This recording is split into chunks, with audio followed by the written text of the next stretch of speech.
What is up, wrestling fans? It's that time of the week for the FLZ Wrestling Team to talk all things pro wrestling and call it right down the middle. That's right, it's time for this week's edition of 607 TWS, The Wrestling Show. And we are once again live in living color and audio from the Fanlight Zone YouTube channel, X and Twitch, or wherever you're watching awesome live footage here from Fanlight Zone. And of course, if you haven't noticed, I am sitting in the ODPH dungeon, the realest thing in all of pro wrestling.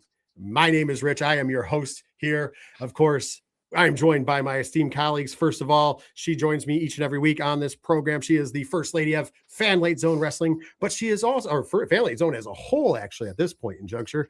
Of course, she also is the hunter of the Pokemans because she's got to catch them all. She's also the guru of cosplay, but most importantly to this show, she is the pro wrestling connoisseur. It is Miss Sammy. How are you this week, Miss Sammy? I'm doing well. We got a lot of wrestling this week. Some really good stuff to get into. Luckily, we have a guest. Somebody decided to show up to work tonight. Yeah, I got a busy schedule. Well, it's WrestleMania season. It's alluding to the person who is in the room, of course, is the host of the Ocho Duro Parlay Hour podcast, better known as the ODPH. But more importantly, here he is the editor-in-chief and the headmaster, if you will, of Fanlight Zone. And if we're powered by fanlightzone.com, that means he is always behind somewhere. Ladies and gentlemen, I give you the one and only Ken M. WrestleMania is around the corner, so Fanlight Zone is going to be breaking it all down. Plus, we got to get into the little AEW action because a lot of things are happening there. So chat, super chat, wherever you are, make sure you smash that subscribe button and click the bell notifications to let us know that you want to hear more pro wrestling here on FLZ because we want to bring it to you because obviously there's a lot going on. So make sure you jump in the chat. We want to hear your takes. And let's get going with the show. Yes, we have a big show. We are got a lot of things going on, and we'll be talking about AEW Revolution, of course. We'll also be talking about, for some reason, the cloud that always rolls over the head of AEW whenever they do something amazing. Just throwing that out there. So we'll be talking about that. You could have seen the liner notes if you looked. And then, of course, we'll be talking about the road to WrestleMania as not to be outdone this week. WWE had a big, they're making the picture for WrestleMania a lot bigger. We were wondering when that was going to happen, and obviously that it will be happening very soon. And but let's just kick it off. Let's start talking about the show. Let's dive right in because I don't think anybody wants to hear me pontificate anymore about what we're going to talk about. And we are going to start off by talking about the event that went down this past Sunday from the Crypto.com arena in Los Angeles, California. And that, of course, was AEW Revolution 2026. We're going to start off with the pre-show. There was 3 matches in the pre-show. I'm not going to go over them one by one. We'll go over them as a whole. Just keep it a little time consuming. First off, the opening pre-show match was Boom and Doom, Big Boom AJ and QT Marshall taking on the Infantry, Captain Sean Dean and Carly Bravo. And of course, we had some mixing up in this 7 minutes and 40 seconds. Boom and Doom win, but we had a Wayne Brady sighting. And Wayne Brady had to smack a bitch. Just throwing it out there. That being Sean Taylor, which we're big fans of. Shane Taylor. I was thinking about Sean Dean, but Shane Taylor, who we're big fans of Shane Taylor and Shane Taylor Promotions. But Wayne Brady getting in the mix. Your second match was for the AEW TBS Championship. Your champion, Willow Nightingale, defending against Lena Cross, 11 minutes flat, and still the TBS champion, Willow Nightingale. And last but certainly not least, the 21-man Blackjack Battle Royal for the AEW National Championship. When it was all said and done, Ricochet is not your AEW National Champion anymore, as Jack Perry, Jungle Jack Perry, is the new AEW National Champion. So there's a lot to unpack in these. By the way, pre-show free on HBO Max. Mm-hmm. I thought that was a really cool touch. Also on YouTube, and so a lot of more viewage, which I would assume, and they took advantage of that. Because AEW in the past on these 0 hours, we've noticed that they don't always, it's kind of some throwaway pre-show stuff, which is fine. It is what it is. I'm not saying that in a bad way. Just get people on the card. You had some big things happen here, including the involvement of Wayne Brady, including 2 title matches with a big defense by Willow Nightingale, and then, of course, a new champion in Jack Perry. I think this was probably one of the most successful, in my opinion, 0 hours. Miss Sammy, what was your thought on the 0 hour? Yeah, I would agree. I think the overall 0 hour in the pre-show was very successful. I think, before all the matches started, I think, the formatting of the show is fine. The things they go over is fine. I think they do a well enough job of that. But yeah, to have matches that actually mean something on the pre-show is, it's something a little different, and it's, something to enjoy. It's a stacked card. You can't do it all on pay-per-view. So this works.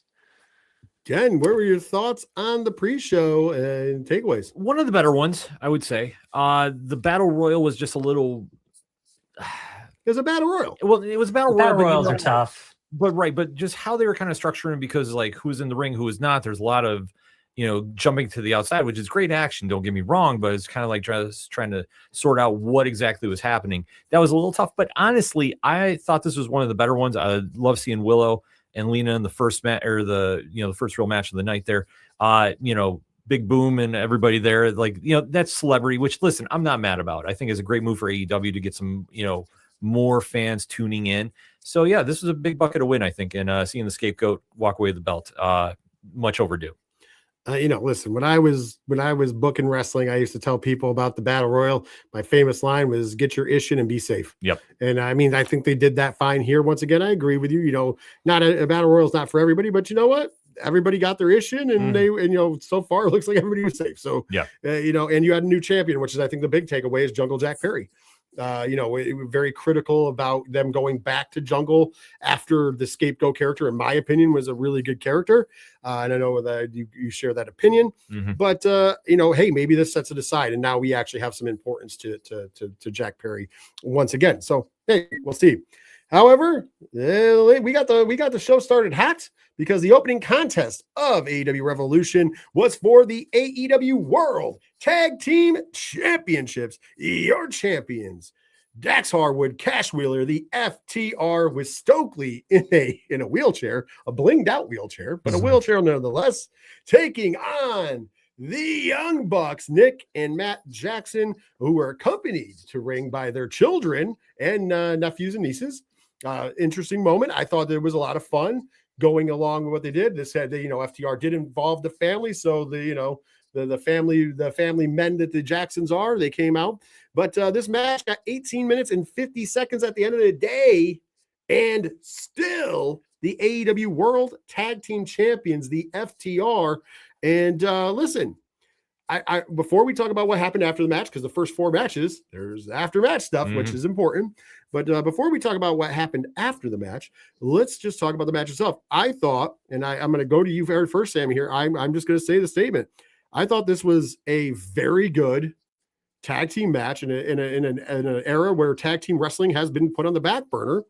It honestly did not remind me. I mean, yes, there was some false finishes, but it was different from the other accounts that we've had between the FTR and the Young Bucks, where I don't feel like it was overdone. I thought that they ended on the lot. Well, they could have ended on slightly earlier, but I did like the fact that they did have to up the ante and give the big move to finish the match, because obviously we've seen these teams wrestle before. But on top of that, I thought that everything fit logically, including the right places and right times for the false finishes of the match. I really thought this was a big bucket of win. And I know, as a connoisseur of tag team wrestling and somebody who has not been happy about the state of tag team wrestling, Miss Sammy, what was your thoughts about the AEW World Tag Team Championship match? But I think we've lost count of how many times these teams have kind of got at it, just in, not even just in the ring, and promos and segments and storylines and everything. This is not a new thing, but to go out there and put together the match that they did, I was quite impressed, because these two teams, you would feel like, being like the gold standard of tag team wrestling today, they would just go all out, and they didn't. They really kind of kept it kind of conservative and just went out and had a really solid match, a really well planned and thought out match. And I thought it was kind of refreshing and a good example to everyone. Like, for two teams that go out there and typically do go all out and go crazy, you didn't have to, and still put on a really good show. And to your point, to two teams that have done a lot of business together, to go out there and still have it be kind of fresh in a way, like make it seem something that we haven't seen from them before. I thought that was also telling for your point. Ken, your thoughts on the World Tag Team Championship match? I thought for what we had, they were building for something more. And we did find out at the end of the match, which I'm not going to get into right now. But I thought, to agree with Sammy's point, I thought they played it very safe. I thought they went for more of a storytelling aspect instead of just going crazy move after crazy move, like how we typically see the Young Bucks go in FTR. I thought they were really focusing on building up a story, which I think we're going to have a larger payoff later, which I am personally excited about. I agree, because the missing piece, the missing sauce that we were missing during that build of the story, as you pointed out, happens at the end of the match, which I thought sometimes, and we've been critical of this, and rightfully so. Yes. Sometimes AEW will rush a finish, they'll rush a return, they'll rush for a pop, a cheap pop, if you will. And I think because of the storytelling we got to in the match, going, what is this telling? And then with FTR retaining, which we thought maybe they wouldn't, we're like, okay, where is this leading? And that is when we got the return of Cope and Cage. And they took out the FTR. And after they took out the FTR, the real story came in, because obviously we know there is a blood feud between the FTR and Cope and Cage, formerly known as Edge and Christian. Yep. But the one interesting thing that we haven't seen yet is undoubtedly Cope and Christian are one of the greatest tag teams of all time. Another one of the greatest tag teams, and not saying the FTR aren't, the FTR are also one of the greatest tag teams of all time, but they've wrestled before.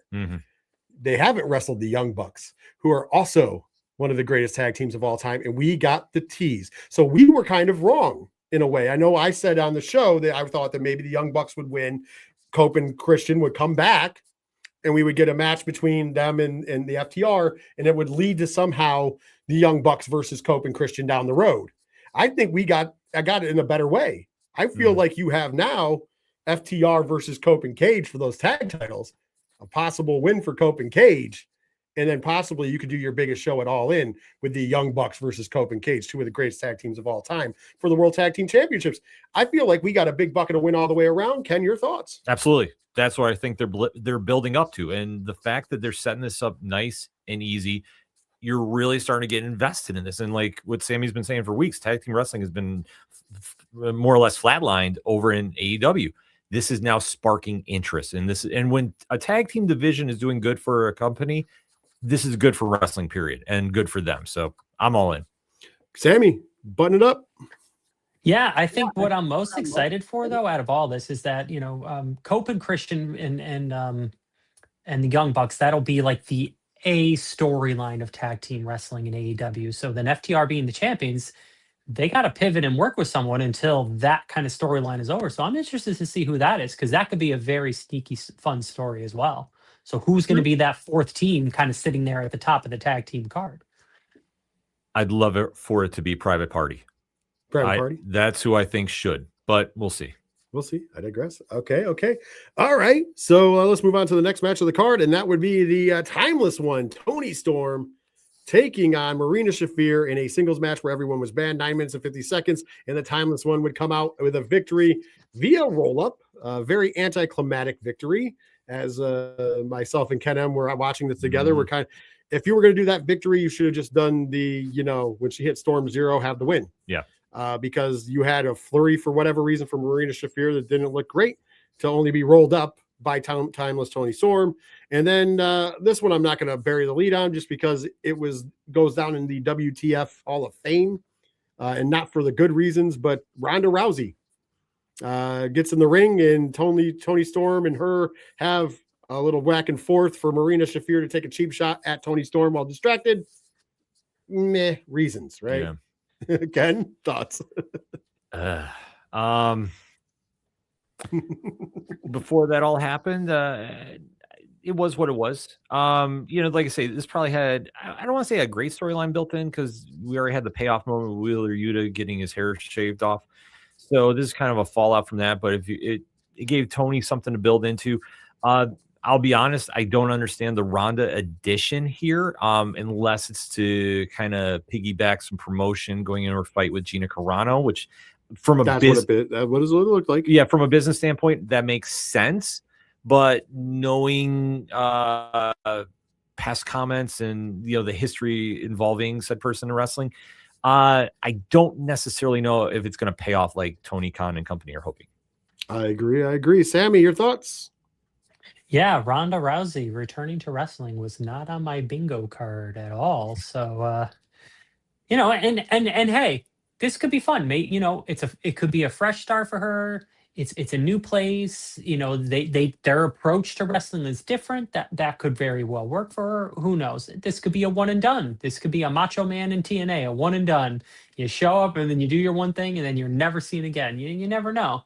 But going back to the match, I thought the match was fine. I don't think there was anything really special here, nothing really to write home. I thought it was solid, it was fine, and ultimately just kind of forgettable, though.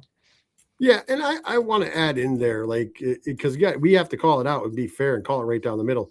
It was to a deafening silence. Yeah. The deafening silence was definitely notable. Very, very, very notable. I want to point that out. So we're going to need to check that out. Moving right along, by the way, is we are going over to by the way, and it did move right along when it happened because by the way, we're on live air. I need you to go to the assets thing and turn off that thing that's over the screen because it's bothering me when I look over. No, not that. Go up. It's going to be right there. Click on that thing. I don't know why that's on. Yeah, I don't know either. It's blocking my screen, and I don't need to give StreamYard any more publicity than what they get. Because I was wondering why my graphic looked different. So if you ever wonder why I was buying time there, I was trying to figure out what was going on. So there you go. StreamYard, we do it live, folks. StreamYard, we pay you, and then whatever. That's how you know it's a live show. That's why I just jumped right in there. So anyways, let's get back to the pacing of the actual show. And the pacing was really well because they actually just morphed right into the next match, which I thought that was perfect because, let's get the pacing going. And the next match would be the AEW Continental Championship match with no time limit between your champion, Jon Moxley, and Takeshita. 23 minutes and 25 seconds. And at the end of the day, your winner via technical submission, Jon Moxley. In other words, he choked out Takeshita. So great match, by the way. These two have had some great matches. We've seen them have some great matches in the past. Another one happened here. We did have the choke out at the end of it. And then last, but certainly not least, we had the handshake. Mm-hmm. And we'll talk about what happened after the match. I want to talk about the match first, though. Sam, your thoughts on the actual match for the AEW Continental Championship?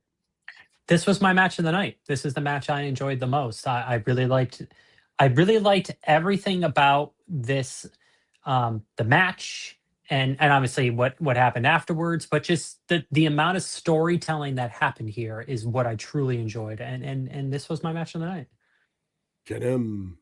Great in-ring work. Like we knew this was going to be. I was actually surprised it ended as clean as it did, but I'm not mad about it. No. But I thought if they did something to kind of set up Takeshita and Okada, I thought that would have been the better play to do. But I'm not mad about it. It gets everybody away from their feud, and now you're going to slowly start seeing the Alpha break away from the Don Callis family, and that's I cannot be more happy about that. I mean, Okada even took a shot at him in Dynamite. Said, we don't shake the hands of our enemies. Yeah. Hey, listen, if the end justifies the means, speaking of the end, at the end of the match, though, we got a bigger story piece as a promo started playing and the lights went out and the promo started playing in the live venue as well as at home. And it was very noticeable that the person in the promo featured would be one Will Ospreay. And it looked kind of like Bionic Man style. Even the notable thing is it said loading and then it said 100%. And then, he comes out of the tube and you're like, oh, cool. And they go back out and Jon Moxley, perfect production camera work here. They get Jon Moxley right on the screen and going, oh, whatever. And then Will Ospreay's music hits. Yeah. So Will Ospreay is in Los Angeles. He's there. Jon Moxley re-enters the ring. Will Ospreay takes his shirt off and runs to the ring. And we have Will Ospreay back in action. I mean, drops him with a hidden blade like that. Yeah. Before taking out the rest of the Death Riders and them powdering out like the heels they were. And did you hear that crowd, by the way? Yeah. If you want to talk about the deafening silence that we got from one Ronda Rousey in comparison to the LA crowd chanting Ospreay, it couldn't have been a greater dichotomy of what direction, if I'm Tony Khan, you should be going in. And I'm not just talking about Will Ospreay's career, which we already know he's one of the big players there. I'm talking about, hey, maybe you don't bring back Ronda Rousey and you put all your eggs in the Will Ospreay and the homemade talent like Willow Nightingale and stuff, because I think that's where the fans want you to go. Yeah. That's my side note to Tony Khan. You did a very good job there. Your thoughts, of course, Ken. I know you're a big Will Ospreay fan. The Billy Goat is back. What you got? Surprised to see him back this quickly, to be honest with you. But I was marking out. No lie. I was excited to see where this is going. And honestly, if you're going to keep Moxley and the Death Riders heels, this is a perfect way for Ospreay to come back, take them all out on his way to the eventual world title shot he's going to get. Absolutely. Sammy, your thoughts about the return of Will Ospreay? Yeah, we had speculated in the past that, when he was back and healthy, he would kind of insert himself right at that top of the card with everyone else up there. And that would be very interesting. However, for him to come in and maybe end the Death Riders, maybe he can get involved and end the Don Callis fan. Maybe he can just end these things that we don't really love and then go after the belt, then he really would be our hero. Then we can just call him the Savior. The Savior, Yeah. Will Ospreay. Yes. Add it to his list, right? Ariel Assassin, the Billy Goat, the Savior, Will Ospreay. I'm with it. IWC Savior. Yes. The next matchup, though, was for the AEW Women's World Tag Team Championships. Your tag team champions, the Babes of Wrath, Harley Cameron and Willow Nightingale, taking on Divine Dominion, Megan Bayne and Lena Cross. This match only got 5 minutes, and it only needed 5 minutes, because at the end of the day, your winner and new AEW Women's World Tag Team Champions, Divine Dominion, Willow Nightingale, biting off a little bit more she can chew. Having 2 matches in one night did not favor her. Of course, they singled her out. Very, very smart storytelling here. They took out Harley Cameron. They forced the already tired and beat up Willow Nightingale to basically fight 2-on-1, and they took advantage of that to become the new AEW Women's World Tag Team Champions. I thought this told an amazing tag team story. We have been talking up the tag team divisions and women's tag team divisions in both WWE and AEW and TNA, so all 3. But I think that they've been doing a really, really great job with this division in AEW, and I feel like this was another big story piece, because I feel like one thing, and I guess this is something that we have to, I call it down the middle. I think that's where the AEW women's tag team division, I think, is now chopping the divisions in TNA and in WWE, because they have story behind what they're doing. And I thought this was a big piece of that. Sammy, loving both tag team wrestling and women's wrestling, what were your thoughts on it? Yeah, storytelling in the ring, which AEW has always done storytelling in the ring, but it's always been sometimes, when the company was younger, it was a lot of inside baseball. Mhm. You had to know New Japan history. You had to know these guys' history together. Now that there's enough AEW history and AEW is embracing storytelling like on their shows, it's showing here. And this was fun. And obviously in a marathon show, some matches are not going to be, 15, 20 minutes long. You're going to have to find spots where, they are going to be shorter, but you told the story doing it. And that's what makes it very valuable. So this was a lot of fun. Yeah, absolutely. And good tag team psychology in that. Again, I like how they built it off the pre-show match, but that's where they tipped their hand, because you knew after Willow was hurt in that match, she wasn't going to be 100% going in the tag match. But it's long overdue Megan Bayne get some gold in AEW. So if they want to have her as tag team champion, I'm all right with this for now. If they lost, I was going to say she needs to go on a singles run. But listen, if they're going to build up the tag team division there, it's a great storyline to kind of see. And then we'll see what happens with Willow after this, because I think the Babes of Wrath might be parting ways for now, but they can obviously come back if they need to. I agree with all that. And I think that they should at this point. Nothing against Harley Cameron, but she's over on her own. Yep. Willow Nightingale is one of your biggest shining stars, and I think they're really seeing that in the AEW women's division, and especially in singles wrestling. You have a heel world champion, which we'll talk about in a moment. I think that it may all make sense to me. It very much all makes sense.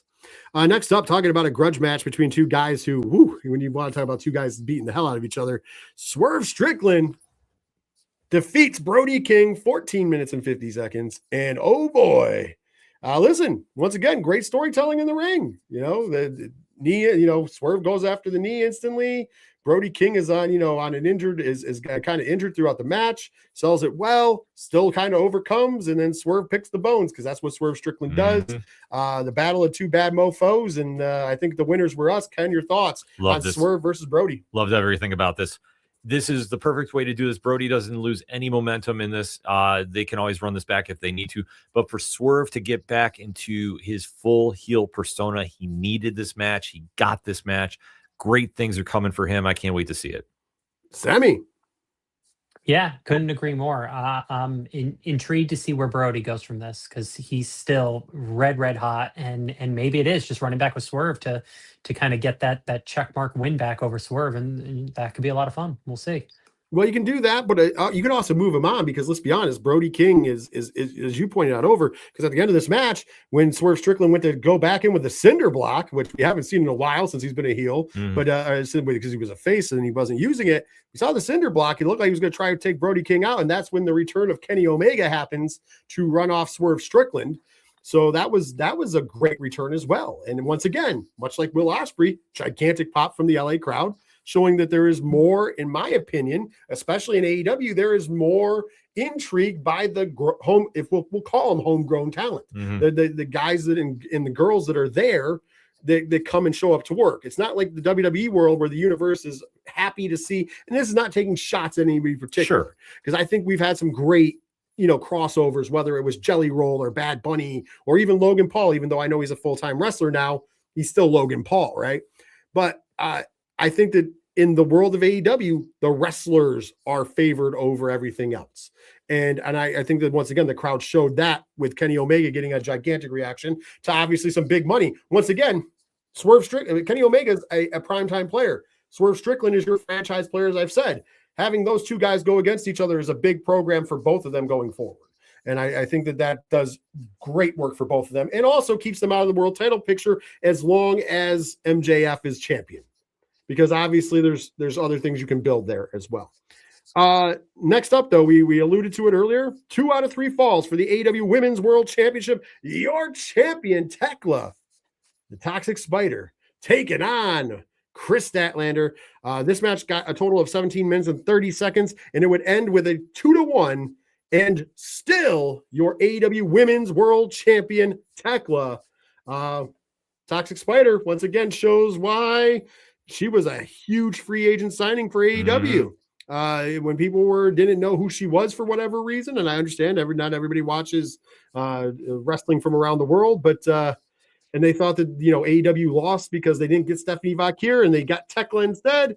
I'm not saying anything against Stephanie Vakir because she's very amazing. We know she's going to be the big match at WrestleMania, but I think Tekla proved on this night, and Chris Statlander, who is an amazing talent in her own right, proved why it wasn't a less than, but a equal to in this case. And I thought this was a great statement by Tekla and Chris Statlander, who have had amazing matches on TV, but this being the first one on pay-per-view when the lights shine brightest. Sammy, your thoughts on the AEW Women's World Championship match?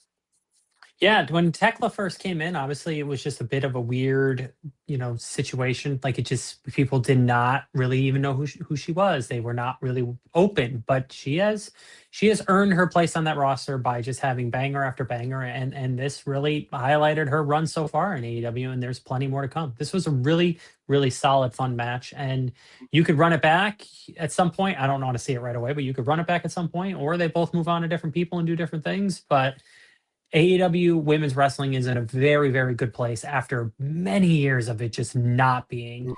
And you got to give them their credit for really finally embracing it and finally finding ways to make it work. Yeah, I will even coin this that can be stolen. Revolution was an evolution of sorts for the AEW women's division. Not saying that they haven't been doing some great work in these last months coming into it, but showcasing the great matches they did on this card, multiple women's matches, 4 in total, and all of them hitting on different levels. None of them were bad. Right. None of them were bad. They told stories. They are very good in the match. I do believe the best out of all of them was the triple threat match, I said triple threat match, the 2 out of 3 falls match. I think that because those two just went out there and their chemistry is really unmatched. However, everything else did what it needed to do as well. So kudos across the board. Ken, your thoughts? A validation win for Tekla, in all honesty. I think when she came in with so much hype and they did not really feature her as much, I think some people might have written her off, but she is really showing that now as champion, she's being a great heel champion. This is a solid win over the former world champion. I'm waiting to see where she goes from here because, I mean, right now it's kind of wide open who she would face. I don't suspect it'll be Toni Storm anytime soon, which is great. Let's see what she can do and really build this, her reign up. Yeah, there's a lot of people you could give the rub to. Next up, trios match for the AEW World Trios Championships. Your champions, the Don Callis family, Kazuchika Okada, Kyle Fletcher, and Mark Davis, taking on Mystico and Jet Speed, Kevin Knight and Speedball Mike Bailey, to be specific with Jet Speed. This match got 17 minutes and 10 seconds, and at the end of the day, your winners and the new AEW World Trios Champions, Mystico and Jet Speed. At the end of the match, we found out that Mystico is now All Elite officially. So Mystico is on the All Elite Wrestling roster. What say you, Ken? What did you think about the trios match? Surprise ending.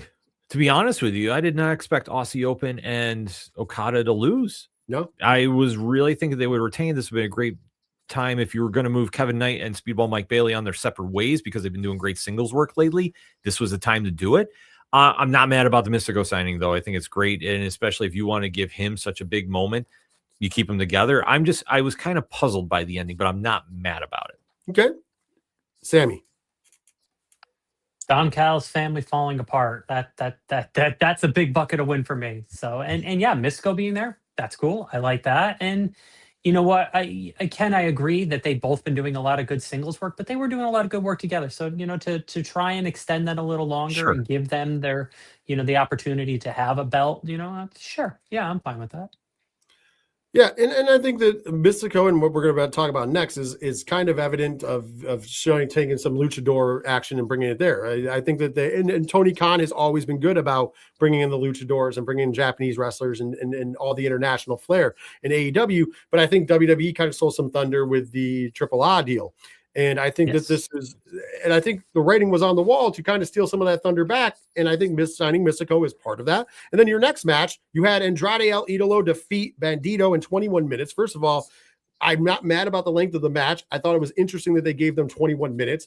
They were 21 really, really good minutes. Mm-hmm. This was a huge making moment for Andrade El Idolo. It was also a huge making moment for Bandito. Bandito, we have seen him in tag action with Brody King on the main roster, but mostly we have seen him in Ring of Honor. Yep. And coming out dressed as Super Dragon to pay homage to Super Dragon, who because of PWG gave Bandito his first start in the States.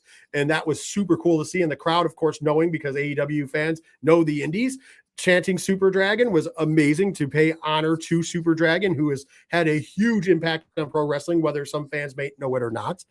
And then Andrade El Idolo doing like some of the best work, not just wrestling wise, but character wise. Yes. In his career, teasing the crowd, didn't go right to taking the pants off, teased the crowd, did all the stuff that, makes him a great heel, reminding us kind of like when most of like, you and I knew of him when he was La Sombra in Mexico and part of in Grenobles. We knew who he was, right? Not everybody did, right? Mm-hmm. But you got the feel of him in NXT, and then that never was captured again in the main roster of WWE. And his first run in AEW was unmemorable. Yeah. His return to WWE had a couple moments that should have been memorable, but ended up being unmemorable as well. So it was really nice and refreshing to see that Andrade still has it, not just in the ring and going, but also, capturing some really, really cool stuff. That's just my opinion. What are your thoughts, Miss Sammy? No, I agree. This made a lot of sense in a lot of ways for where AEW has put their business focus on. They've always been wrestling first, and this really highlighted that. But they've added in storytelling, they've added in that little bit of showcasing and pizzazz and everything, and it's really helped, and it really showed here. And kudos to both. Bandito was kind of highlighted as a big signing for them, and you're right, hasn't really been able to do too much, especially recently. But and then Andrade, his career, for the past 5 years, it's just been up, down, and all around, and he's having an amazing run right now, and I want to see more of it. So if you run this back, cool. If they move on and do different things but keep performing at this level, also cool. Get him. What can you say? Andrade's on a roll right now. He seems more fired up to win over the fans lately, and it's showing in the work, like I say, especially with the character work. This is the first time I think we've really cared about him since he's been La Sombra. Yeah. In all honesty, like even though when him and Selena Vega were together in NXT, they were great. Never translated to the main roster though. So now seeing him have that spark in him again, love seeing it. Yeah. Next up, Tornado Trios match. We had Darby Allin, Orange Cassidy, and Roderick Strong defeat the Dogs. David Finlay, Gabe Kidd, and Clark Connors. 12 minutes and 25 seconds. This was one of those matches that I was like, why do we have it? But I'm going to be honest, it was a lot of fun. We were expecting it to be one thing, and it was completely the opposite. They played it for a lot of fun. We did get a lot of cool moments in it. So I will give credit for it being entertaining. And I will give the commentary team, specifically Tony Schiavone, credit because they tackled right on, kind of in a way, the controversy that went down between David Finlay and his father, Fit Finlay. Mm-hmm. And I thought that was really kind of cool because it wasn't, in my opinion, disrespectful. Right. It wasn't like, hey, we're going to poke the bear. It was, hey, here's the facts and here's the defense for David Finlay. And I thought it was all amazing reasons. I was a big fan. Not just that, but the match was fun. It was what it was. Like I say, anytime I get, the Bullet Club War Dogs on there, or now known as the Dogs, I'm happy. So like I'm in my good place. I was surprised though that Cassidy and company won, but then again we had to kind of set up the storyline with Gabe Kidd and Darby Allin a little more, which we got on Dynamite. So it was what it was. I'm not mad about it. I just wish Orange came out to his old music of Jane. That's always my gripe. Sammy, your thoughts on the Tornado Trios match? Yeah, they took a match that, leading up to it, it didn't necessarily feel like it was needed to be on a pay-per-view, but they made it pay-per-view worthy, which, you go out there and it's like, hey, we're on this show and we're going to go out there and try and have the best match of the night. We're going to try and have the mentality of top that. Here's the baton. Go ahead and do better than us. And they really went for it. So you got to give credit for that. And this was fun. Last but not least, we're going to talk about the main event of the evening. Last chance Texas death match for the AEW World Championship. Your champion, the devil himself. He's better than you know it. Maxwell Jacob Friedman, better known as MJF, taking on former champion Hangman Adam Page. This match got 46 minutes and 20 seconds. And what I say next is going to surprise you. But your winner, and still the AEW World Champion MJF. And because of the stipulation of this match, that means that Hangman Adam Page can never challenge for the AEW World Championship again. And heavy word on ever, because it wasn't just said as long as MJF is championing, it was ever again, the Cody Rhodes clause. Mm-hmm. Now, let me unpackage some things. First and foremost, I did tease the 46 minutes. Actually, I thought this was an entertaining 46 minutes. This match was tremendous from bell to bell. I don't know how they kept it. Like, I didn't realize this match was 46 minutes long until we were done watching the match. And I went, oh, wow, this went a while. But the whole match was entertaining. They brought, I think that this was one of, if not the best Texas death match that AEW has done. Yeah. I love Hangman coming out with kind of the hero's entrance, which was cool, like the trumpet playing and a really cool, nice moment. And then MJF having the little trailer play about him pissing on Hangman's grave the day after, to only then come out and paying homage to the living, unfortunately no longer with us, but he was known as the living legend for a long time. Mm-hmm. The late, great Terry Funk with the Terry Funk tights and the came out with the hat and everything, just real Terry Funk. The only thing missing was the branding iron. Yeah. I think that's the only thing they missed in this match. And that's the only complaint I'm going to have, was there was no branding iron with all of that. But outside of this, oh man, they did some things. Like, we saw glass. Yeah. We saw every weapon known to man. They kept it interesting. The 10 count rule in the Texas death match, they made it interesting. It wasn't like cut and dry as we normally see it. I thought that this match went over very well. Did not feel like 46 minutes.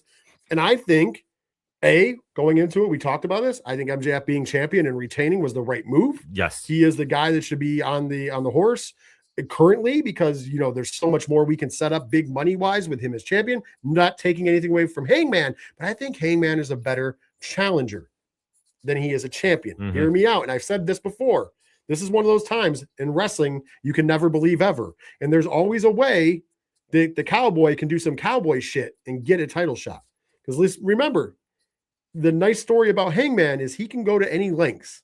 We've seen him burn down a man's house. Yeah. Can you imagine, oh, you can't go after this? and he does something despicable to get there. But in that, and me and Sammy had talked about this, but in the tone of a Stone Cold Steve Austin, not in a heel fashion, but in that, hey, I can get there. I think that you have a lot of story to tell with that, of Hangman Adam Page having to fight the system and also keeping the champion on top. I thought that this was not a book in the corner kind of situation. I feel like they did a really good job telling a story and going with the best foot forward and having a tremendous match in the process. We'll start with you, Ken, on this one we got. So I love this match. I'm going to bring up something, though. Every time AEW does a match that's somewhat like a death match, I know there's a lot of criticism from the fan base because I don't think they really get into it. Like, I know the syringe spot was one. Oh, that was well, I guess for me, I was well, we were okay with that because it's a nod to Thumbtack Jack, right? Which, if you're not into deathmatch wrestling, that means nothing to you, right? But I know there's like a lot of people freaking out about it, which is like, it always fascinates me that Tony and company go there with matches like this because of the reaction the fans give, because it's not all 100% yes. However, though, I thought they told a great story in the violence, much like deathmatch wrestling does. I thought they made the right call. I was surprised at it was a clean finish because I thought maybe you would have a swerve run in and cost them, or you'd have somebody come in. Thus, you could kind of spin. Well, I was screwed out of my word. I'll have to do it, and then but you can always find some way to run it back. Like you alluded to, he could go Stone Cold Steve Austin if he wants to, and really force MJF to say, "All right, I'll give you a title shot down the road," or whoever. Yeah, whatever he wants. It could be Swerve, it could be anybody. But I agree with you. I think Hangman is a better chase than he is champ, and seeing what he'll do now, that's going to be the interesting point, because now you break him away from MJF. We'll have to see who emerges as his contender. I mean, unless they want to keep Page in a storyline with him, but that's where I'm really interested to see where they go, because MJF is a better champion, better heel champion. He's your Ric Flair of that whole division right now, because he's the dirtiest player in the game right now. He goes places where, he shouldn't go, but he's a heel, and he's a perfect heel about that. I will say this because I wanted to touch on it. Usually I feel like there's some of the criticisms that we've talked about in the past that and mind you, they don't offend me. And I've said that because obviously I do watch deathmatch wrestling. Mm-hmm. And so nothing they've ever done is anything that's like right. so egregious. I know some people have taken it, but even with, I think that even in this match, even the needle spot, even though it was caught some people by surprise, I don't think it was as tantalizing as some of the other things that people had a point about, you know what I mean? Like the drowning spot, et cetera, right? But even with that being said, I've always defended Tony Khan as I've said on a business note that it's not always the smartest because that's for a niche audience. But I've also always said that I give him this credit. The credit is that he's not scared to showcase professional wrestling as a whole. Right. He's not afraid to showcase the luchadors or the Peruso style from Japan. He's not afraid to take the trios or the tag style. He's not afraid to do anything, including deathmatch wrestling. And I think that is a big homage to him, because on the other channel, I think we forget that when something like Drew McIntyre versus CM Punk and Hell in a Cell happens, everybody was so over the moon when we got the incident with the metal container. Yeah. Right. Everybody thought that was the greatest thing since sliced bread. And I'm like, but they're doing that over there. They're pushing it a little further, but in essence, it's the same thing. You can't praise one without the other. And I feel like, once again, to defend AEW, which it's not my place, but you got to call it down the middle. You can't be like, oh, this is great, but then offended that there was a needle through the cheek spot, which, by the way, it looks way more horrific than what it truly is. Yeah. And I, like I said, for me, I marked because that's a Thumbtack Jack staple. And for those of us that's a name that will never get its due. So the fact that they were giving that its due, kudos. Sammy, your thoughts on the main event? Wasn't for me. Okay. The theatrics at the beginning, I loved the finish, yes, but just not for me. No, that's fair. And I also find it tough, just since we're moving into the point where we start summing up the whole pay-per-view as a whole. I give a lot of credit to Tony Khan as well, but there's also the same things. We had a pay-per-view stretching past into Monday. So you're watching this on a work night. It's went well past midnight, and that's tough for some people. Now, granted, they did the death match at the end, so you could turn off then, but it's a long show. It's a long night. I know they try and maximize their value and, and really give you everything that they can, but it's a Sunday night, it's a work night, and you're stretching it towards 1 o'clock in the morning. That's tough. I will say that they should have, if this was on a Saturday, I don't think anybody would have a gripe. I think that they should move back to Saturday. They were the people, they were the company that started the Saturday pay-per-view. And I understand they have a show on Saturdays, but who gives a damn? Make it your pre-show. Make it your pre-show.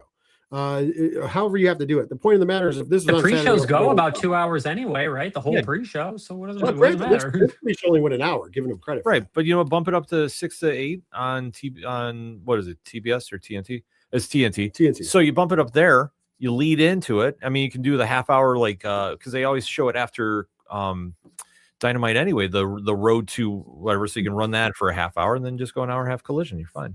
I agree, and I've been saying that for a while. I think that was a misstep, but I will give credit. And yes, it was late for people who get up, and I myself and Ken M included. But I will say this: I thought that the pacing of the show was very well. Mm-hmm. I thought that they did. Usually, it seems like a chore. And I didn't feel like this was a chore for myself personally. I felt like everything kind of flowed together. Could you have shaved some time here and there and ended the show closer to 12:30 or midnight? Sure. But when you really look at it, usually their pay-per-views go like 6 hours long, and this one didn't. Yeah. Like this pay-per-view was about 4 hours and 40 minutes. I know that's whatever, but you could have shaved some time. I made it 4:30. But this moved very fast. Mm-hmm. I think that was the difference for me about this. Like, it didn't feel like, are we there yet? Which sometimes they have. Like, let's be honest, because they're so long. When we start counting how many matches are left, yeah, you're like, fuck. And I feel like, to the credit there, I think that it didn't. And I get it if this is not people's cup of Java. I've always said that. Mm-hmm. But I personally think that it is interesting to show something different, and it is interesting to have a blow off that's worthwhile of being a blow off. Yeah. And in that case, this death match, the Texas death match, actually worked for what it was supposed to be, as a blow-off match. Mm-hmm. The only other time they've really pulled that off, I mean, actually, they really haven't, because Swerve Strickland, they've done 2. Him and Hangman Adam Page have done 2. So, like, it's not really a true blow-off. And here I do believe it's a true blow-off because of the actual stipulation. Yeah. So I don't know. I get that it's not going to be for everybody, but I dug it. I thought it was a very exciting end to a pay-per-view, which is kind of crazy in the long run of things. So hopefully people thought that, but that's not the news that came out, because unfortunately there's always this dark cloud that hangs up over AEW pay-per-views. And the dark cloud this time is Ricochet, because you come off of, people can take whatever they have and everybody's opinion, but for the most part, I will say that I do believe that the biggest thing was that Revolution was a success as a pay-per-view. I think that was the biggest feedback that we were seeing, not just from us, but for across the board. Mm-hmm. So you come off of this high where people are like, okay, this was the pay-per-view that we were expecting. This is the pay-per-view that we got. And then all of a sudden, Ricochet can't help himself on social media again. And I want to preface this. I understand. I heard Ricochet's response on Twitter or X or whatever the hell you want to call these. I heard it. Oh, well, these people, and I'm not using the terminologies he did because I'm not going there, mm-hmm. but these people, they say the meanest and rudest things to myself and my wife. And when I say something back, they go, oh, boo-hoo. Well, first and foremost, Mr. Ricochet, they do that because you are whether you know it or not, a celebrity of sorts. Mm-hmm. And I'm not saying it's okay. By the way, it is not okay to say things the way that you say things to people online. It's not. We've said that before. Right. You should follow the rule. If you wouldn't say that to the person, if they were this far in front of your face, you shouldn't say that to them online. Or as I usually like to put it, if it's something that you think might get you punched in the mouth, in real life, you wouldn't say that because you might get punched in the mouth. You probably shouldn't say that online. But that's not the case. And we live in a very troll-infused world. And I'm not trying to say that about the gentleman that he got into the spat with, but okay, fair is fair. However, as a public figure, you have a certain responsibility. Same as I have a certain responsibility as a public figure, not in the celebrity stature of Swerve Strickland and other people out there. And I know people that have different things and they fire back and they like to say what they say. Okay. And it's a little easier for somebody who's on an independent podcast level or YouTube channel level or something, because you don't have the big things at stake on the other side of things. And that's another thing you have to remember. So first and foremost, let's say that the person was being egregious. I'm not going to put the blame on anybody per se, But it's your duty to remember that you are in a stature that if you give back, you automatically give them celebrity. So even if you don't say anything too terrible, you have just boosted them up and proven the reason why you are a target, because you can't help yourself. Right? Mhm. And that is why you're a target, Ricochet, not because people just are picking on you and saying mean things to you and despicable things, which is not okay. And I agree with you on that. The reason you're a target is because you do dumb things like respond back. And then you top yourself somehow. Remember when he got Javon Evans over? Yeah. Because he was too dumb to realize that he was baited by a smarter, younger kid who is a better athlete than you, Ricochet. Yeah, you inspired that kid, but that kid is a better athlete than you'll ever be. Sorry, it's true. And I've watched your whole career. And guess what? You definitely inspired that kid. But you played right in, because guess where he went right after you entertained with him? To the moon, because they figured out that, man, this kid's got something. Not only is he talented in the ring and he's super athletic, but he also can handle his own. And you looked stupid. Here you go again. This time using somebody's ailments against them. Now, granted, that person might have said something mean to you, but the response doesn't necessarily fit. And then you wondered why people came down on you. And then you wondered why the tweet was taken down. My question here, and it's just despicable, and I don't care what somebody says to you. You know what I do? There's plenty of people who write comments that we don't like. You just ignore them. Thanks for the engagement. Have a good day. You know why? Because if you keep engaging it, guess what they're going to do? And can I cut a promo on somebody? Absolutely. If I want to cut a promo on somebody, I'd do it right now. But think with your head. You work for a major company who is signed to another major company who is about to be sold. Yeah. To another major company. You're on the chopping block, my friend. This isn't the first time either. So I want to get your guys' thoughts. My question is he become a problem? And is the solution to the problem maybe to Tony Khan to either send him home or part ways completely? Well, I think, unfortunately, yeah. I think there is a problem there, because this is not the first time that there's been an incident on social media. I mean, to this degree, but now that you're causing national attention to it. And that's the big problem, especially for a company that their future is really uncertain right now as far as where they're going with new company coming in to buy. So I think this is going to be a very interesting case for Tony Khan to deal with, because he's going to have to. And I mean, my personal opinion, I think you do have to send him home for a little bit. You have to send a message, not only to him, but to the rest of the roster, that you're representing this brand. You cannot go on here and do this. And especially when you live in the day and age like we do with internet trolls, you put them on mute. You don't engage, because all you're doing is feeding into it. And why do you feel the need that you have to say something online to somebody? Like, that's the whole thing. Like, do you really care what this person is doing? No. Are they going to affect you and your business? No. So why are you saying they're wasting your energy doing this? Like, we've learned the beauty of the mute button. It's great. Live rent free in their head. Don't do it the other way around. But in this situation, Tony's got to do something, I feel. Yeah, and I agree. The thing is you are in a place of a celebrity, and what do you have? What do you have to defend? Mm-hmm. You're making good money. You're on national television. You have a beautiful wife. Mm-hmm. You've won in life. Why do you need to go on the internet and try to defend yourself? Like, your defense of yourself is your life. The reason people are commenting to you, and this is not a judgment on anybody who's doing it, is because they're jealous of you, and they want you to react to them, and they know you're going to, because you do that. Mm-hmm. If you would stop reacting, guess what they would stop doing? Saying it. Yeah. And I'm not saying that the person's not guilty. I don't know the exact tweets that went down, because, of course, those aren't publicized, because nobody cares about what the guy said. It's only what you said. Yep. And you played right into it. Sammy, your thoughts? Ricochet once again is betrayed by his, his short king energy. He's just, it's just something. I'm sorry. As someone who is known to be a villain on the internet, you just have to like you said, you just hide it and move on. Thank you for the engagement. Hey, you're welcome to your opinion. I think you're a moron, but that's my opinion. I'm going to keep it to myself. And like you said, Ricochet, you have a multi-million-dollar contract with a professional wrestling company that is on TV 4 hours a week and does a pay-per-view once a month. That pay-per-view that they try and shove everybody on, which means you are getting tons of exposure. You just lost a championship belt that you had for several weeks. meaning you were profiled on TV for several weeks as a champion. You have a wonderful, lovely wife. What the hell is wrong in your world? Like, seriously, what is wrong in your world? You're too short? No, I don't get it. You need to just shut up, or you will end up out of a job. And considering the last meltdown you had on social media was about your old place of employment, you ain't going to go back there. Yeah, and to your point, here's the thing. I think somebody has to pull him to the side and have a conversation with him. You know, the proverbial come to Jesus moment. And it has to be, and I think the realization has to be here.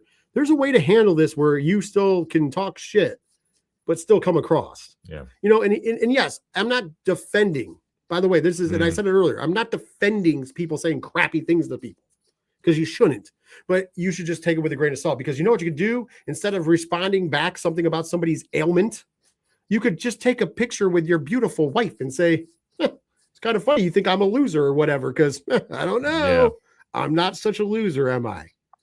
You know, oh, you're making fun of me because of X, Y, and Z. Well, you know, hey, here's a picture of me on television. Where's your picture of me on television? Oh, that's right. You don't have one. Like there's classic ways. It's like watching MJF engage with people. Yeah. You know, that's that's the gold standard of AEW, because MJF has said a lot of things that you would think he could be crucified for, but he's not, because one thing, he's consistent, and he's consistent across the board with it all the time, and he's never crossed a line. He's never gone after stuff like this. He keeps it very focused on other wrestlers. Is he petty to other people, you know, outside of the wrestling sphere? Of course. Yeah, of course. But he doesn't cross that line. And Ricochet, he seems like the type of person that once you set him off, he's just off. And it's like you can't do that you can't do that anywhere. You just can't do that anywhere. And when you are a multi-millionaire with a multi-million-dollar contract on TV, you just can't do it. You just can't. Yeah, I'd set him to the side and say, "Hey, listen, man, you're gonna throw everything away because some guy on his couch told you that he hates you, and maybe he said something mean to you." And like we're talking about MJF. The only time MJF ever came close to crossing any line was when he accidentally threw the alcoholic beverage and it hit the child. Yeah. I mean, and that was an accident. We all recognize that. He did apologize for it, actually out of character, because, you know, it was the right thing to do. However, he has gotten, and I mean, it's been noted by himself, he has gotten a lot of hate because he's Jewish. He's got a lot of anti-Semitic things said about MJF. If anybody has, and yes, he has backlash about that, but he's never attacked one person for it. He has come on and said, "Hey, I face a lot of anti-Semitism. It is not right to make fun of me for this." And he has gone on and told the people the stories, even in character, even as a heel. And I'm not saying that it's right for people to whatever, but that's the way you take care of it. And the other way is that when he comes across, it's never saying somebody, "Hey, this deadly ailment you have, I'm going to make fun of that." MJF goes after the low-lying heel fruit, but still gets it across. Because if somebody talks smack to him and he tells him, "Hey, look at my hot wife and you're ugly," nobody cares. And like I said, Ricochet could do the same thing. Instead, you're getting into it. And yeah, maybe I'd be mad if I was you too. I'm going to be honest, but I understand how to balance. Because at the end of the day, nothing's going to come of it. Said guy on the internet's never going to get in your face and say, "Hey, I'm the guy on the internet that called you X, Y, and Z." Yeah. It ain't going to happen. That's why they're behind the keyboard. And if it did happen, what are you going to do? You're going to punch the guy? I mean, I'd want to. I understand that feeling, right? But then who loses? I still lose. Yeah. And why do I still lose? Because that guy's going to sue me because he's not a millionaire. He's not the one on TV. I'm the bad guy no matter what. So it's easier, and it's to just come to peace with it. Stay off the internet. Yeah. That's simple. Who cares what somebody says about you? I mean, you can even take that as far as me. Who cares what I'm saying? Although I would take away from this, hey, man, you're about to throw everything away, and for what? I don't care what he called you, and it could be the worst thing possible. But it doesn't matter at the end of the day.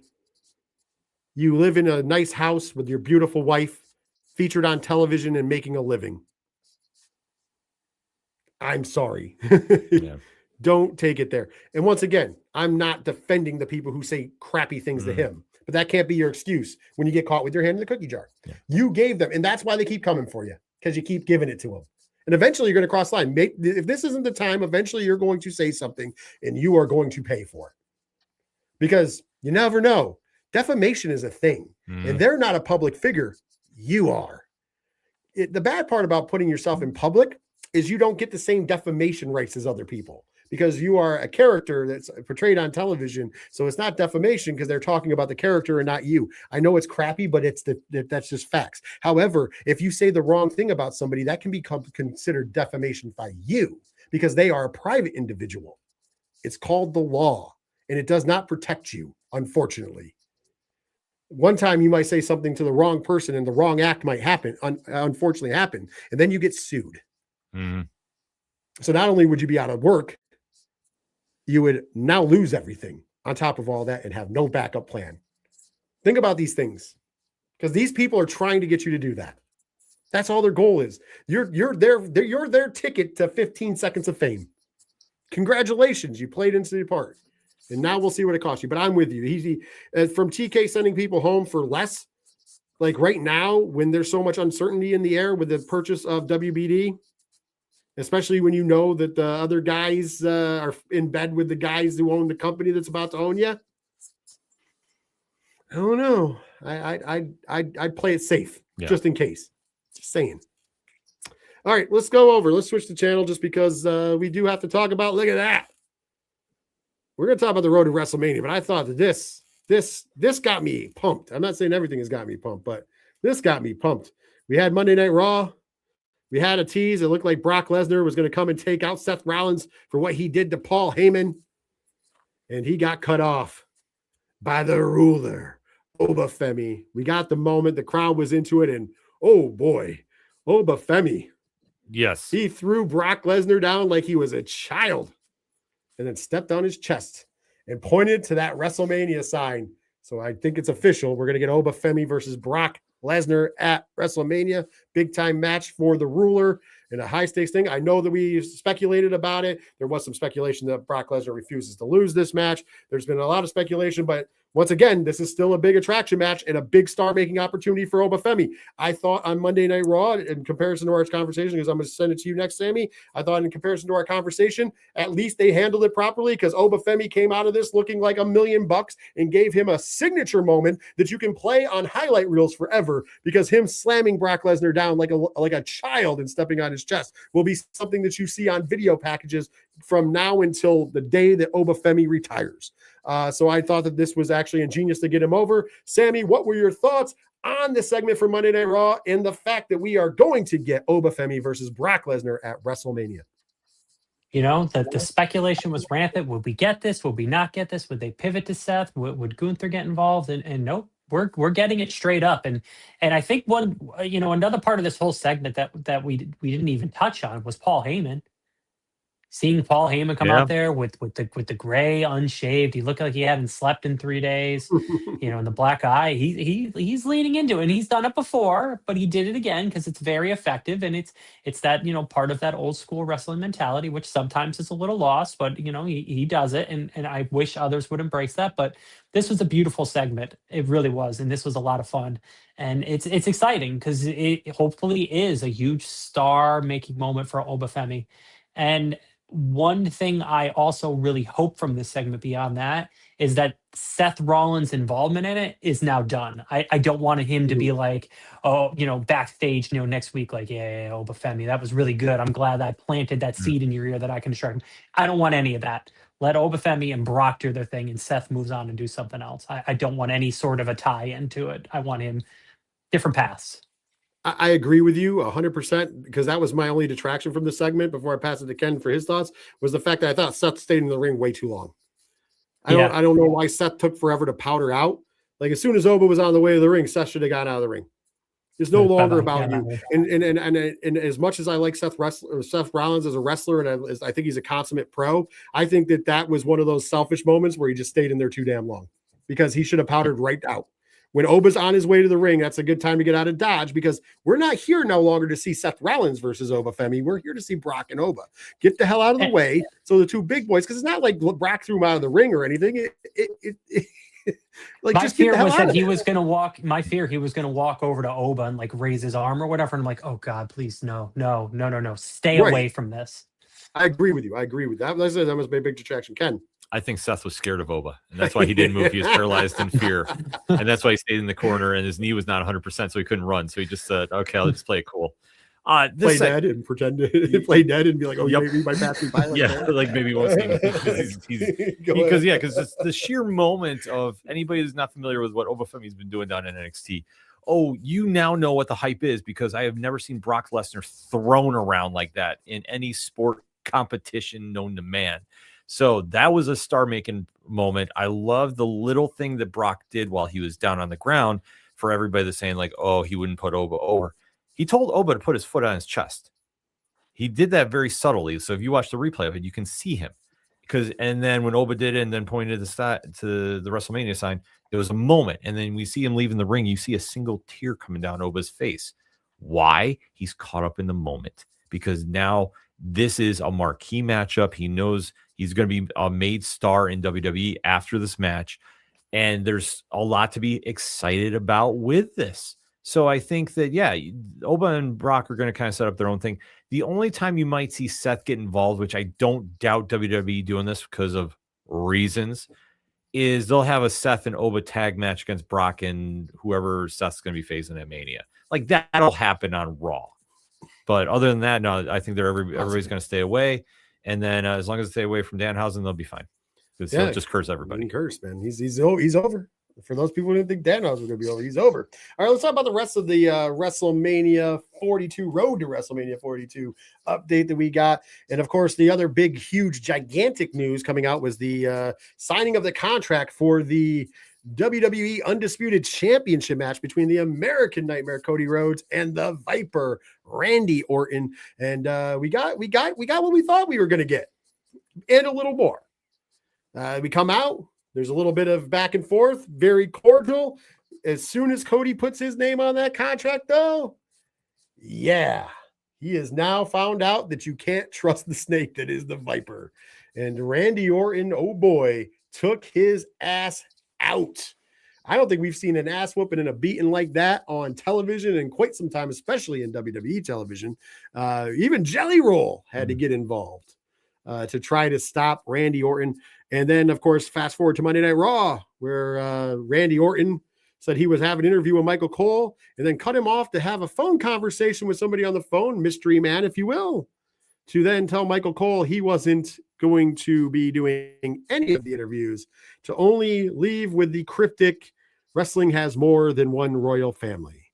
Dun, dun. Interesting takes. I do have some fears. I do have some speculation. Ken, we'll start with you. Your thoughts on the build to Randy Orton versus Cody Rhodes at WrestleMania? The necessary move. Because if you had Randy as the face and Cody as the heel at this moment, I don't think it would work. You need to have Cody turn at Mania to really solidify him being the Rhodes lander. But I love what they did here. I think this was a smart move. You know, Randy is Randy. We all knew this was going to come in some way or shape or form. The phone incident is an interesting one, because if we're going to do locks and leaps, and I can wait till Sammy goes to offer mine up. I have No, go ahead.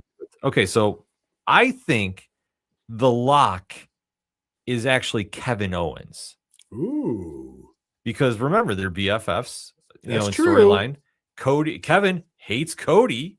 And maybe he's just finally getting in his ear saying, hey, you got to take him out. What's to say the Rhodes family is the only great family in wrestling? What about the Ortons?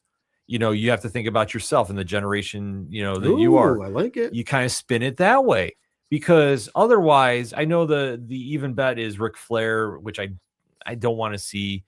But I think that if you did it that way with Kevin, it would be cool. The leap, just to be that guy on the internet, I'm going to say it's Karrion Kross. And this is how he comes back. This is long-term booking, that he's listening to the devil on his shoulder, because that's something that Karrion Kross would say to him. I love the Kevin Owens one. I think Kevin Owens would be a great one because it's out of left field, but makes all the sense in the world storyline wise. To the fact of the internet saying Ric Flair makes a ton of sense. Yeah. Ric Flair does have a tie-in to both Randy Orton, obviously through Evolution, and also to Cody Rhodes, because obviously Ric Flair's one of his greatest rivals was the American Dream, Dusty Rhodes. So it makes a lot of sense. Do I necessarily want to see Ric Flair like you in that position? Not really. No. But could I see, but it makes sense. Yes, it does make sense. The fear that I have, and before we pass to Sammy, because I'm sure the fear that I have is this The Rock. Because like a dog to vomit, The Rock can't stay away from things to not be involved because then he just won't show up to WrestleMania. So it'll make no damn sense. Remember like last year around this time when John Cena turned heel because Cody Rhodes told The Rock to go F himself after he wanted his soul to then not show up to WrestleMania to finish the arc, to even John Cena questioning that after the fact. Just throwing it out there. Sammy, your thoughts? that I guess that's the fear is who is this mystery person going to be? And Ric Flair, 10 years ago, right? Ric Flair, sure, yeah, but Ric Flair, if you went that route, it would be like a worse version of The Rock doing it, just because Ric Flair, unfortunately, is at a point where he should not really be directly involved in wrestling. He should just be that wise old man, giving advice to people. Kevin Owens would be good. But I don't know if that really ties into the wrestling lineage, wrestling family thing. Obviously ties into WWE storytelling, but the way it's been teased so far, I don't think it's a great fit. We know it's not going to be Ted DiBiase. That's an out. That's not going to happen. I mean, so I guess you get Ted DiBiase. You could get a senior. Well, I don't know. He was embroiled in that too. Yeah, senior was that's true. In that business too. So yeah, so he's kind of out. I mean, allegedly. Allegedly. Yeah, allegedly. I guess we got to wait and see, or I guess we got to start diving into the real history books of Cody Rhodes and Dustin Rhodes and Dusty Rhodes history to try and see if there's another one out there. The return of Sim Snuka. Oh God. We're gonna get Deuce back. Well, but there is a theory you could run with this, because obviously it looks on paper anyway that they're setting up for a face bloodline reunion with Roman and the Usos. What if it is Kevin hyping him up, just saying about, the one royal family there? And then what if they also get in Sami Zayn, that Kevin's the voice of reason into him, saying, because you're seeing all these crash out moments with Sami, that doesn't form a faction there. And then that would be a program to take you in the summer. The devil on the shoulder has been done before by Kevin Owens in a way in Ring of Honor. Yeah. When he was doing this stuff with Jimmy Jacobs and Steve Corino. So I could see that. I guess, like I said, going back to the fear of it being The Rock, there's kind of some hope there with The Rock too, because if it is The Rock, that means he won't be involved in the Roman Punk match, which definitely doesn't need The Rock's involvement. Mm-hmm. So, I mean, I guess I fear that more. So I guess, the lesser of two evils, if you will, if it was The Rock. Because The Rock would make sense. I mean, there's not a lot of people who make sense in that. That's why it's crazy. You know what I mean? Yeah, there's just not a lot of people that make sense. Yeah, I mean, for who's on WWE roster right now, and like I say, it could go a lot of different ways. It could just be somebody hyping up Randy. That all we know. It's Bret Hart. Yeah, that would be something. You have to think about somebody that wants to take Cody out. So it's like, well, Bret Hart just wants to take everybody out. Yeah, that's the whole thing at this stage. So, but that's the intrigue that you're going to have with this. I mean, I do fear though, if it's The Rock, I think that just takes away from this, because this should be about Cody and Randy and the feud that they were building with Legacy, and then however you want to tie it in with that. That's where it should go. And ultimately we'll see how this plays out. But I'd say that's where I'm going to stick with my guns with Kevin Owens, just because of reasons. I think it'd be different, and that's what I'm hoping for. I dig it. It's a good story for WWE. Sammy's point, yes, it doesn't tie into the lineage as much, but the devil on the shoulder thing does work out. Somebody who has to tempt Randy to hear the voices or be the voices in this case. And I think that Kevin works on that level. And I think that it's more future plans in WWE. I think it's better if you do a Kevin Owens one than it is if you say bring in Ric Flair for a one shot, or bring in, and to your point though, Sammy, I will say this, when you did say Ric Flair should be like a mentor of sorts, that's what he would be in this situation. We wouldn't be expecting him to wrestle. No, God, no. He would just be there to be in Randy's corner. Yeah. But I mean a mentor that like you text, or a mentor you just text or FaceTime, not someone that's at the arena. Yeah. He was talking on the phone. As long as he stays on the phone, that's fine. Yes. Woo! You can do a FaceTime call, and then you can do a Danhausen Ric Flair segment. I'm cool with that. But yeah, I don't need Ric Flair showing up on TV anymore. What if? Bring back Haku. Let it be Haku. Haku comes back and just shoot, takes out Cody Rhodes so he can't be champion. Yeah. Haku just takes the belt and walks away. Haku's still mad about the whole John Cena retirement. He would have came in and taken out Gunther like that. What if Randy is calling up some of the NXT legacy guys, you know, the generational talent?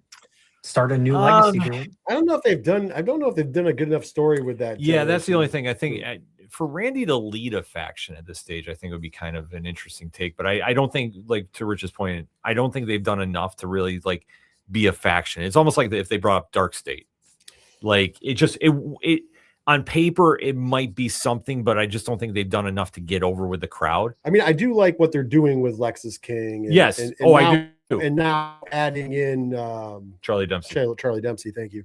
I do like what they're doing. I just don't know if they've come enough along for that to be. Although you could tie it in as like not to be to hear me out. They could be the muscle if you wanted to do that because it would make sense. Legacy 2.0, right? But who's on the phone couldn't be them. It has to be somebody orchestrating the legacy. Yeah. And if that's the case, you would have to have. That's where I would. Okay, if now I'm pitching this because if that was the case and they wanted to bring up that group to be the new legacy underneath Randy Orton of him mentoring them, then I'd be okay if it's Ric Flair on the other end of the line because he would be the guy putting it together. Yeah. Because that's all he's there for is to be like, okay, Randy, we put together Evolution. You did Legacy. Now let's get you a better legacy. We'll bring these young guys up to catch your back. And I'm just here to orchestrate the crowd and teach them how to presumably helicopter. I'll say this and we could wrap up on this. If you want to talk about long-term booking, what if it's Arn Anderson? Oh no, Glock Anderson is coming back from the AEW times to get revenge on Cody. Pulled the Glock on him. Yep. But he's in there saying one family to another. We have the Andersons, we have the Ortons. It could be. But I do want to end on something different. We are on the road to WrestleMania. As far as the counter, we are literally about a month away. You know, I'm not counting the days down, but we are a month away. It's coming up in a month from now. Almost exactly, actually. Mm-hmm. So with that being said, we have some main events. Yep. We now know that we have the CM Punk versus Roman Reigns, your night 2 main event. That's a no-brainer. It looks like you'll probably have Orton and Cody as your night 1 main event, which I'm still against. I still think very much they should be Vakir and Liv Morgan as the night 1 main event because I think that match should have taken precedent. But that's just me. We also know that we'll get Jade Cargill against Rhea Ripley. So if you're going to get anything out of Jade Cargill, here you go. You know, and there's some other inklings. We have Brock and Oba. And, you know, I'm going to put him up here because allegedly we'll have Seth Rollins presumably against Logan Paul because he's healthy, or if you believe the rumors that Braun Breaker might be ready for WrestleMania, maybe it's Braun Breaker. But either way, I feel like the collapse of the vision is going to be center stage there. So with that being said, though, there is a lot of notable names, and Miss Sammy, you brought this up off air. There's a lot of notable names that are big profile wrestlers who have zero build so far with a month out to WrestleMania. Now, granted, there could be some things, and I'm sure they'll end on the card, but as of right now, some names leading that list is, I forgot, Finn Balor versus Dominic Mysterio. Looks like that will be a WrestleMania match. We forget about that. Yeah. But anyways, so right now, off the top of our heads, you have Gunther who has no plans. You have Drew McIntyre without a dance partner currently. Jacob Fatu without a dance partner. I can understand people saying, well, they're fighting, but they're fighting on SmackDown this week. Yeah. Not saying that they can't redo it at WrestleMania, but once again, as of right now, they're both without a dance partner at the biggest show. LA Knight. Yeah. Without a dance partner. Let's see who else is without a dance. We have a whole women's division without dance partners. I'm assuming we're either running back Becky Lynch versus AJ at WrestleMania or something akin to that. So I'm not going to put them on the list, but that means that we're leaving Bayley off the card again.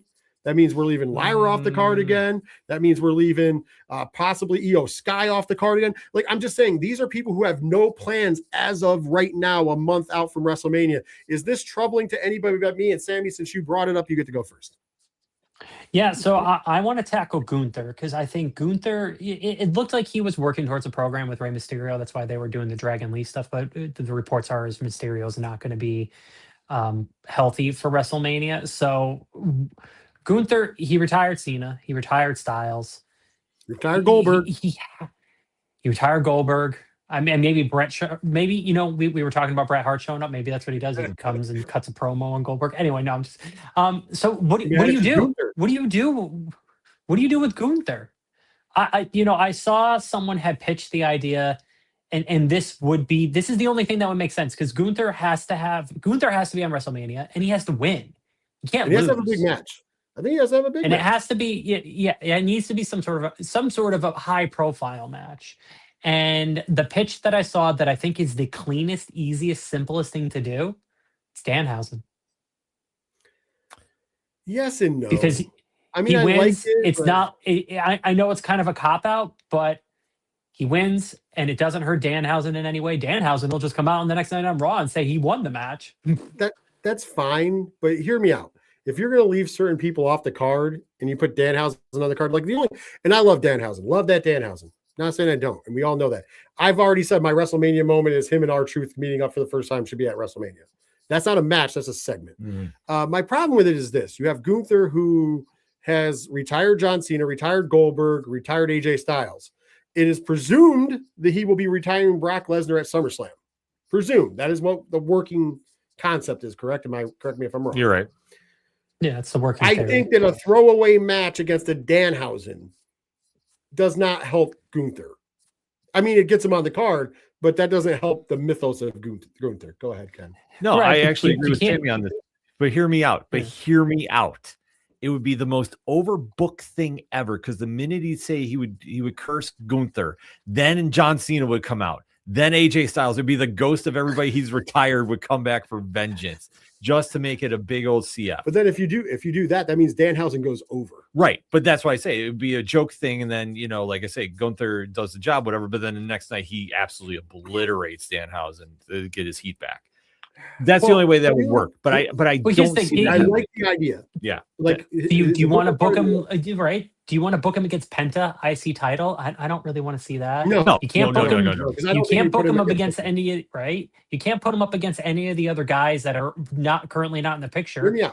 Unless you really want to just be done with LA Knight and be like, all right, we're feeding him to Gunther. I've got one. You look at a storyline going on at SmackDown, and there is his arguably hardest hitting rival that is having second guesses about his confidence. And where did his confidence peak? Taking out Gunther. So now you book Dragunov versus Gunther for WrestleMania. I wasn't thinking that one, but that's a good one. Here's the other one. Hear me out. We've all been saying, and I don't know if Nick Aldis is any interest in wrestling because we don't know this, but we've all been thinking that Nick Aldis possibly against Drew McIntyre. What if Nick Aldis doesn't want to wrestle because we don't know if he hasn't wrestled since he's been in WWE. So we don't know if he actually his in-ring work might be done. We just don't know. Right. And I'm fine if it's Aldis versus McIntyre, which we were just about to talk about. But what if, because he's tired of Drew McIntyre, he goes, you know what? I'm tired of all of your bullshit. You get Gunther at WrestleMania. Gunther's going to handle my business because Gunther is going to do what he did to you before at WrestleMania, and he's going to beat the hell out of you. And then you do have a high-profile match for Gunther to be in, and it's also a callback to that triple threat match with Sheamus, Gunther, and Drew McIntyre that became the renaissance of big meaty men slapping the shit out of each other.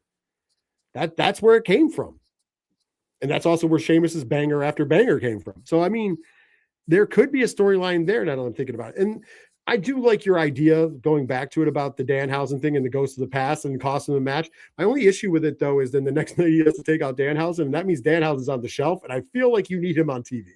Right, but he could always do vignettes or something. Well, he could do it from a wheelchair, I guess. Yeah, that's what I say. It'd be hysterical. It could be hysterical. I give you that. If you wanted to do but that's more. You give him the Rocky montage coming back. He's gonna build himself back up to fight Gunther, and Gunther just waste him again. Like I say, so I mean, you sold me on that could possibly work. I just don't see it working as just a normal. Oh God, no, not as a normal. Because I really have to. You really have to go. I don't want him to be devalued. I think Gunther needs to be in a heavy hitting hard match against somebody good only it doesn't necessarily, maybe it was originally going to be Rey Mysterio, but we had to change, because of injuries things. Because like I said, you need him having the momentum, because at the end of the day, it is kind of almost written in stone that he is going to have the retirement match of Brock Lesnar at SummerSlam. Yeah. To continue him taking careers. So you can't have him at WrestleMania. I mean, you could do the job in that way, but yeah. No, I think Dragunov though. Yeah, the Dragunov thing I think could actually work. And then you think about for LA Knight, I think what they're going to wind up doing is just doing a triple threat for the IC title, and LA Knight can go there. Like, let's say Logan Paul weasels his way into a match, and LA Knight, because that's his whole thing, the Unchosen One, now enters in there, and then you can do a quick storyline there. As for Io Sky, I think she fights Asuka when it's all said and done because of reasons. Unless, of course, they do what I think they're going to do, you're going to have a 4-way for the women's tag team titles. That's where Bayley and Lyra get on there. You can put Charlotte and Alexa, Lash and Nia, and then a 4th team to be named. You can always do that.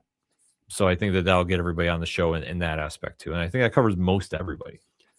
Granted, but I mean, it's still, to me, it's not great. Weak. It's not great, but that's where I think it's going. Right now, it feels we're getting an Andre the Giant Battle Royale again. Yeah. LA Knight's winning that one. Yes, he is. Yeah. They book that match. No, you watch, he would lose that too. Honestly, though, it could be, and I think we looked at it a little wrong. I think that as long as he has a competitive match, I think he could have a match with Gunther too, as long as it's competitive. Bring out a different side of LA Knight, have him be serious. You can still have Gunther go over. Yeah.